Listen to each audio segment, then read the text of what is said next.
Hey everyone, thanks for tuning in. This episode is brought to you by my course, Rest Assured.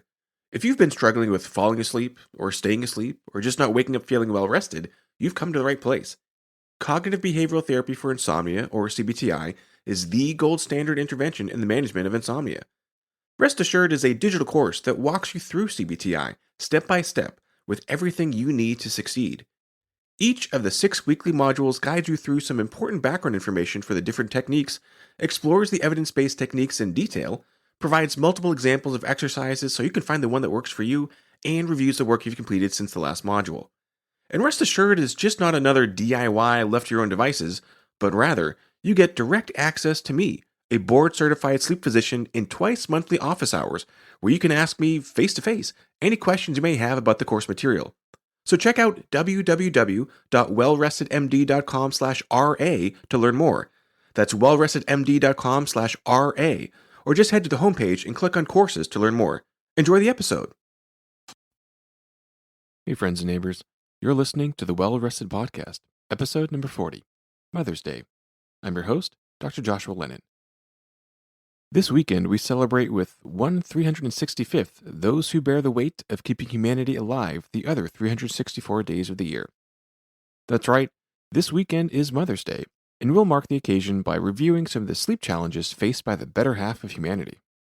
Perhaps I'm a bit biased, what with having a mother, stepmother, or mother-in-law. Hi Mary Lou, Marie, Michelle, happy Mother's Day.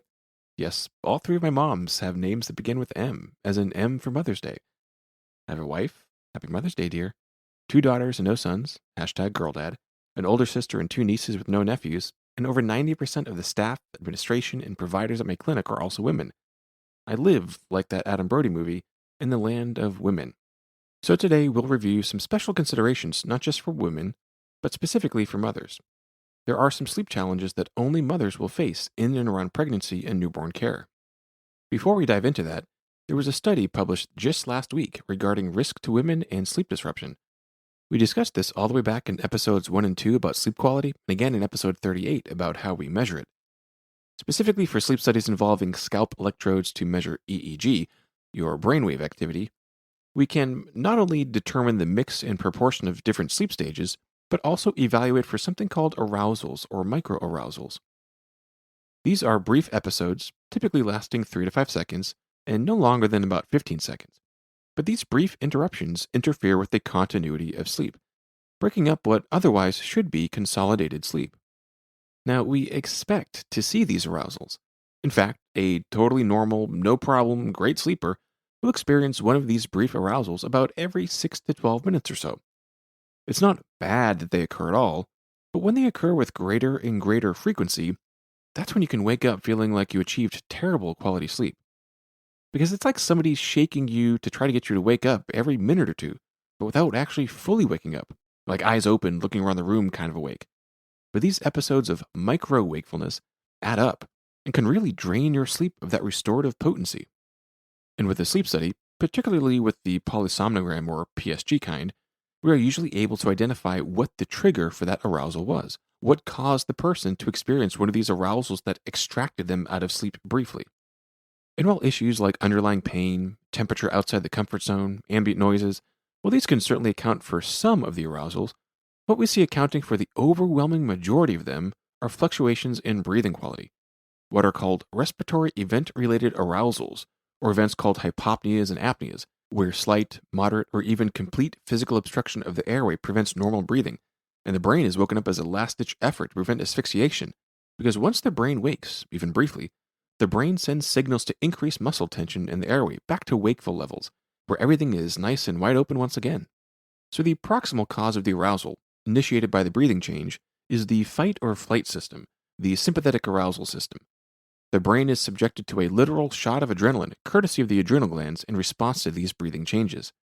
And while experiencing that heart racing, sweating, arousal in the literal heat of the moment, such as when somebody cuts you off in traffic and you narrowly avoid a collision, that will get your blood pumping.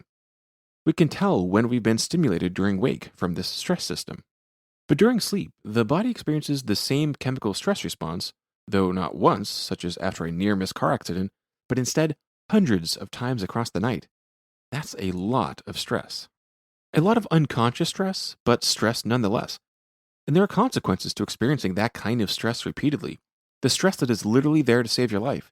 Because if you don't breathe, you're going to die. So this system kicks in to rescue you from ineffective breathing. But that rescue comes at a cost. So this study published last week looked at what happens when you experience that kind of stress response causing arousals, these micro interruptions of your sleep. They tracked about 8,000 men and women for a period of 6 to 11 years each. And when individuals experienced these micro arousals out of the range of normal, and experienced them not just once, but found repeatedly over the study period of 6 to 11 years, there was significant risk to life and limb. Specifically, they found that men who experienced excessive microarousals from sleep were about 25% more likely to die early from heart disease compared to men without these frequent interruptions. However, women who experienced frequent arousals from sleep were not only more likely to die prematurely from all causes than those with better consolidation of sleep, but had nearly double the risk of dying prematurely from heart disease. Anyone with poor quality sleep caused by these interruptions has a higher risk for premature death compared to those without the interruption. But women, for reasons that are not clear yet, have literally twice the excess risk for heart disease-related death as men do. That's rough. Editorials accompanying the study point out the importance of taking unrefreshing sleep seriously, and themes that have come up repeatedly in this podcast, like engaging in stress reduction activities, whether yoga, exercise, progressive muscle relaxation, breathing exercise, these will help balance the parasympathetic with the sympathetic nervous system, keeping the bedroom cool, dark, and quiet to eliminate environmental triggers for arousals. All these will help. But the largest contributor to arousals remains sleep-disordered breathing, which needs to be taken seriously, more seriously by women than men, given the disproportionate degree of risk. Now, the study involved primarily middle-aged and older adults, and one of the beauties of getting older is that more stuff breaks down in the human body, including an increasing likelihood of experiencing a sleep disorder. But just because the risk for younger individuals is lower than older adults doesn't mean that young people, and young women in particular, are out of the woods. Recall from episode 28 how much of an impact sleep can have on the ability to become a mother in the first place. Women who achieved adequate total sleep duration experienced greater sexual desire and were more likely to be sexually active following a night of adequate sleep duration compared to women who weren't catching enough Z's. Women with sleep-disordered breathing were more likely to experience female sexual dysfunction, lowered sexual drive, more depression and anxiety, and worse body image compared to age and BMI-matched women without sleep-disordered breathing. Fertility is significantly impacted by sleep and circadian health. Women with circadian dysregulation had significant alterations in key hormones, including follicular stimulating hormone, prolactin, and luteinizing hormone, hormones that need to be in balance to achieve conception. A large study of women in both the US and China found that achieving only 6 hours of sleep was associated with a 26% lower odds of conception compared to women achieving 7 hours of sleep. Women with social jet lag or working atypical shifts are more likely to experience infertility and even early pregnancy difficulties. Women in an in vitro fertilization clinic who experience implantation failure sleep close to an hour less per night on average compared to those with successful IVF. And those who unfortunately suffer recurrent miscarriages also routinely achieve significantly less nightly sleep compared to those young women with completed pregnancies. And reviews of dozens of published studies show that short sleep duration, staying up late and waking later, a delayed circadian rhythm, as discussed in episode 22, irregular circadian rhythms, including social jet lag, as discussed in episode 23, that these sleep and circadian challenges significantly increase the odds that young women trying to become mothers will be unable to do so. A study published late last year looked at rates of restless leg syndrome in thousands of young women during and around pregnancy. Recall from episode 34 that restless legs, or RLS, also known as Willis-Ekbom disease, is characterized by this irritating compulsion to move the legs that strikes in the evening and night, which can interfere with the ability to get to sleep in the first place. And RLS appears to be due, primarily, to regional brain iron deficiency. And one of the joys of womanhood, at least for several decades, is a monthly blood loss, and with blood being one of the primary active stores of iron and hemoglobin in the blood cells. So women are far more likely to experience iron deficiency than men. Furthermore, dilution effects and, creating a whole new blood supply for another living creature makes pregnancy an especially high-risk time for iron deficiency. That's why prenatal vitamins are particularly ripe with iron supplementation, to prevent anemia during pregnancy. But recall from episode 34 that one can satisfy the blood's first dibs on iron to prevent anemia, and yet still not have enough leftovers to prevent regions of iron deficiency in the brain. So in the study of thousands of women, the researchers found a rate of restless legs in 18.1% of pregnant women overall, with some differences across race. with about 15.5% of black women and about 21% of Asian women affected by RLS, with white women and non-white Hispanic women in between. Being over the age of 25 also increased the risk for RLS, and pregnant women with anemia were 2.5 times more likely to suffer RLS. Thankfully, multiparity, or not being one's first pregnancy, was associated with a 31% lower likelihood of restless legs. A 2019 systematic review of multiple other studies put it this way: some sleep disruption is common and expected given the hormonal and physical changes associated with pregnancy. Their bodies are changing, including an ever-shifting center of gravity. There's a newfound pressure on the bladder never before seen, triggering more frequent trips to the restroom, including in the middle of the night. Certain positions may no longer be comfortable in sleep, and others are recommended against late in pregnancy due to excess pressure and weight on certain vital tissue in mom. A 2020 study of just under 150 near-term women examined this issue of sleeping position. These soon-to-be moms spent about half the night on their backs. Nearly 80% of them did not meet criteria for sleep apnea, although breathing changes and oxygen changes were more frequent in the back position than all other sleeping positions. The main outcomes they were looking at were baby status at birth. And thankfully what they found is that no matter mom's sleeping position, or how much of the night she spent on her back, there were no significant differences in baby's gestational age at birth, birth weight, or APGAR scores. But regardless of sleep position, reported snoring during pregnancy is associated with problems, including fetal growth restriction, insufficient maternal sleep, and preterm birth. Women diagnosed with sleep apnea during pregnancy are 50% more likely to experience preterm birth. But a 2018 study provides some good news. Women in their second and third trimesters were screened for sleep disorder breathing, and those who tested positive were randomized to either standard pregnancy care or standard care plus being started on treatment with continuous positive airway pressure, or CPAP, to correct the sleep disordered breathing. They found that women started on CPAP had significantly lower rates of preterm delivery, significantly lower rates of unplanned cesarean section, and significantly lower rates of neonatal intensive care admissions for the new babies. Unfortunately, after delivery, all the women stopped using CPAP. 6 months after delivery, 53% still had significant sleep apnea that had not resolved after giving birth, and they were 3.5 times more likely to have developed prediabetes or diabetes compared to the new mothers without sleep disordered breathing. A 2020 study of over 3,600 women in Europe followed for over 11 years, evaluated mom's sleep duration during pregnancy and the effects on the kids. They found that the kids born to mothers who achieved only 6 hours or shorter of sleep duration during pregnancy had higher BMIs and waist circumference, including a 40% higher likelihood of being obese by age 11 and 60% higher likelihood of having high blood pressure by age 11. A 2017 study of 900 soon-to-be mothers in their second trimester found that even after accounting for gestational blood pressure, preeclampsia, age, and body mass index, that achieving fewer than 7 hours of sleep a night was associated with 2.5 times the likelihood of developing gestational diabetes compared to pregnant women achieving at least 7 hours of sleep. Experiencing poor sleep during pregnancy is associated with increased risk for preterm birth, gestational diabetes, neonates that are small for gestational age, and a higher likelihood of cesarean section. Poor sleep quality and insufficient sleep duration during pregnancy are associated with increased likelihood of postpartum weight retention. A 2017 study demonstrated that insomnia symptoms in the third trimester were associated with a nearly 4-fold increased risk for postpartum depression. Women with 6 or fewer hours of sleep duration in the third trimester suffered a 3.3-fold increased risk for postpartum depression. Thankfully, it's not all doom and gloom. A 2020 pilot study in New Zealand recruited women in their first pregnancy. Some were randomized to receive a series of 3 sleep education classes specific to each trimester, designed to increase sleep knowledge and improve sleep practices.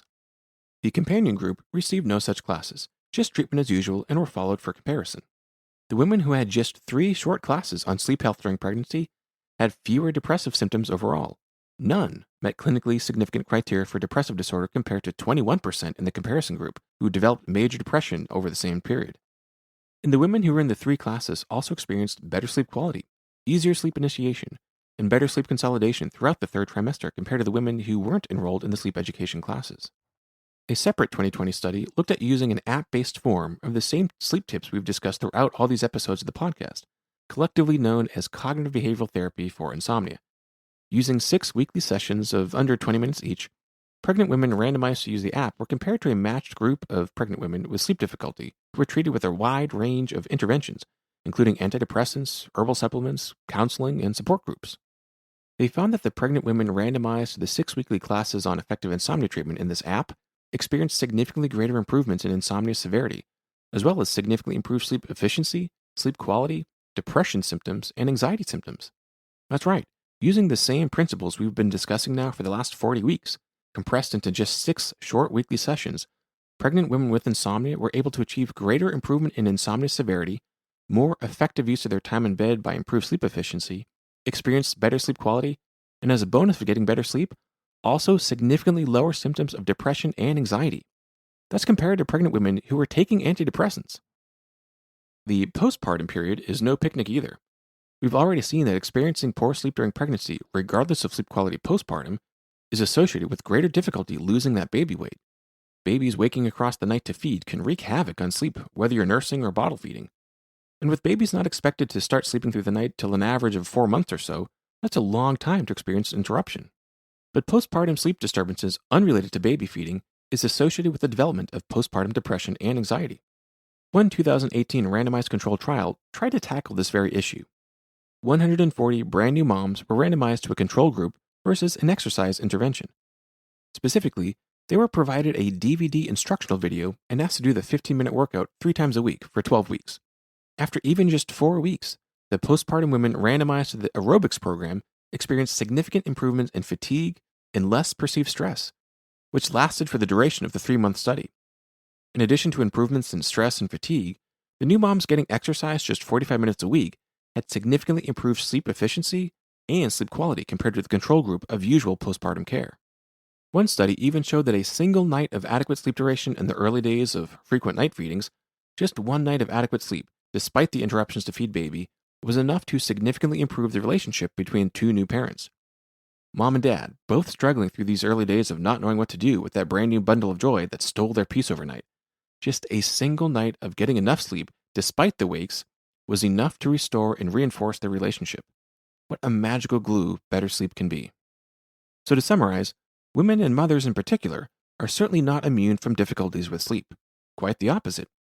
Sleep health significantly affects sexual health and function, including fertility and successfully carrying a baby to term. Rates of insomnia and restless legs are significantly higher among women, especially during pregnancy. And when those struggles get the best of them, including insufficient sleep duration and sleep disordered breathing, complications increase as well. Thankfully, moms and babies are helped significantly by a little intervention in her sleep. Treating sleep disordered breathing significantly reduces birth complications like prematurity and unplanned C-sections. Just 3 short classes on sleep health significantly reduce depression and significantly improve sleep quality and consolidation during pregnancy.